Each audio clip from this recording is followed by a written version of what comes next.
ইরানের ওপর যে কোনো সময় বড় ধরনের হামলা চালাতে যাচ্ছে যুক্তরাষ্ট্র।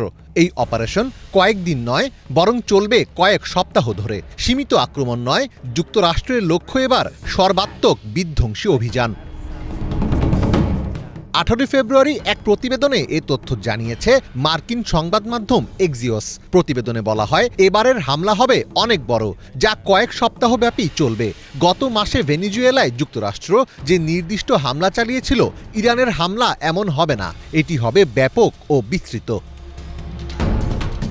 এ নিয়ে বুধবার যুক্তরাষ্ট্রের জাতীয় নিরাপত্তা প্রশাসনের শীর্ষ কর্মকর্তারা হোয়াইট হাউসের সিচুয়েশন রুমে বৈঠক করেছেন। তবে সামরিক কর্মকর্তাদের বরাত দিয়ে প্রতিবেদনে বলা হয়েছে, ইরানে হামলার ব্যাপারে ট্রাম্প এখনও চূড়ান্ত সিদ্ধান্ত নেননি। কারণ হোয়াইট হাউস বিশ্লেষণ করছে যে যদি হামলা চালানো হয়, তাহলে ইরান এর প্রতিক্রিয়ায় কী ব্যবস্থা নেবে। এছাড়া হামলা শুরু হলে মধ্যপ্রাচ্যে কী পরিণতি বয়ে আনবে সেটিও তারা ভাবছে। একাধিক কর্মকর্তা জানিয়েছেন, আগামী 3 দিনের মধ্যে পেন্টাগন মধ্যপ্রাচ্য অঞ্চল থেকে কিছু সেনা সদস্যকে সাময়িকভাবে সরিয়ে নেবে। তাদের প্রধানত ইউরোপ বা যুক্তরাষ্ট্রে ফিরিয়ে নেওয়া হবে। যুক্তরাষ্ট্র যদি সামরিক অভিযান শুরু করে, তাহলে ইরানের সম্ভাব্য পাল্টা হামলার ঝুঁকি মাথায় রেখেই এই ব্যবস্থা নেওয়া হচ্ছে। এরই মধ্যে সিরিয়া থেকে নিজেদের সব সেনা প্রত্যাহার করে নেওয়ার ঘোষণা দিয়েছে যুক্তরাষ্ট্র। সম্ভাব্য হামলার মুখে সর্বোচ্চ প্রস্তুতি নিয়েছে ইরানও। চলতি মাসের শুরুতে রয়টার্সকে দেওয়া এক সাক্ষাৎকারে ইরানের রাজনৈতিক বিশ্লেষক মোহাম্মদ ঘাদেরি বলেন, সীমিত পরিসরে হামলা হলেও সেটি সর্বাত্মক যুদ্ধের দিকে নিয়ে যাবে। তিনি সতর্ক করে বলেন, ইরানের প্রস্তুতি সামরিক বাহিনী থেকে শুরু করে প্রযুক্তি, সাইবার এবং গোয়েন্দা বিভাগ সব ক্ষেত্রেই বিস্তৃত। তাই পরিস্থিতি এমন নয় যে ডোনাল্ড ট্রাম্প একটি হামলা চালিয়েই বলবেন কাজ শেষ। এই ধরনের পদক্ষেপ নিলে যুক্তরাষ্ট্র নিজেও গভীর সংকটে জড়িয়ে পড়বে। তবে সামরিক পদক্ষেপের চেয়ে দুই পক্ষকে আলোচনার টেবিলে শান্তিপূর্ণ সমাধানের জন্যই জোর দিচ্ছেন অনেকে।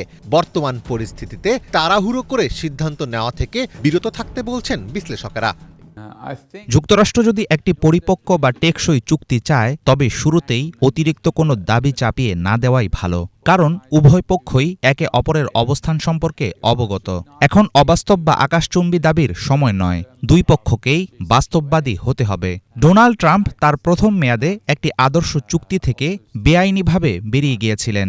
ইরানের দৃষ্টিতে যুক্তরাষ্ট্র এমন কোনো নির্ভরযোগ্য পক্ষ নয় যার সাথে গঠনমূলক বা আস্থার সাথে কথা বলা যায়। আবার যুক্তরাষ্ট্রেরও নিজস্ব কিছু বিবেচনা রয়েছে। আমার মনে হয়, একটি রাজনৈতিক চুক্তিতে পৌঁছাতে হলে উভয় পক্ষকেই বাস্তবতায় ফিরে আসতে হবে।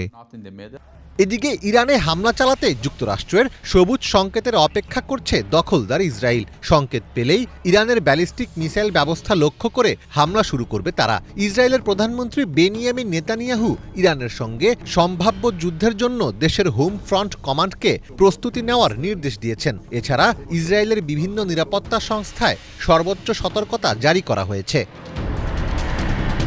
গত জুনে ইরান ও ইসরায়েলের 12 দিনের যুদ্ধে যুক্তরাষ্ট্র ইসরায়েলের সঙ্গে যোগ দিয়ে ইরানের পারমাণবিক স্থাপনাগুলোতে হামলা চালায়। যুদ্ধের আগে 2014 সালের পারমাণবিক চুক্তি থেকে যুক্তরাষ্ট্র সরে যাওয়ার পর ইরান তাদের ইউরেনিয়াম সমৃদ্ধকরণ কর্মসূচি জোরদার করে।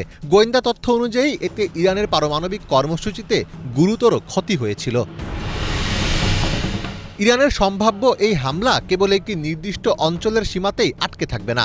বিশেষজ্ঞদের মতে, যদি এটি একটি সর্বাত্মক যুদ্ধে রূপ নেয়, তবে এর প্রভাব পড়বে বিশ্ব অর্থনীতি ও জ্বালানি বাজারেও। যুক্তরাষ্ট্র এবং ইরানের এই পাল্টাপাল্টি অবস্থানের ফলাফল শেষ পর্যন্ত কোন দিকে মোড় নেয়, সেটি এখন দেখার বিষয়।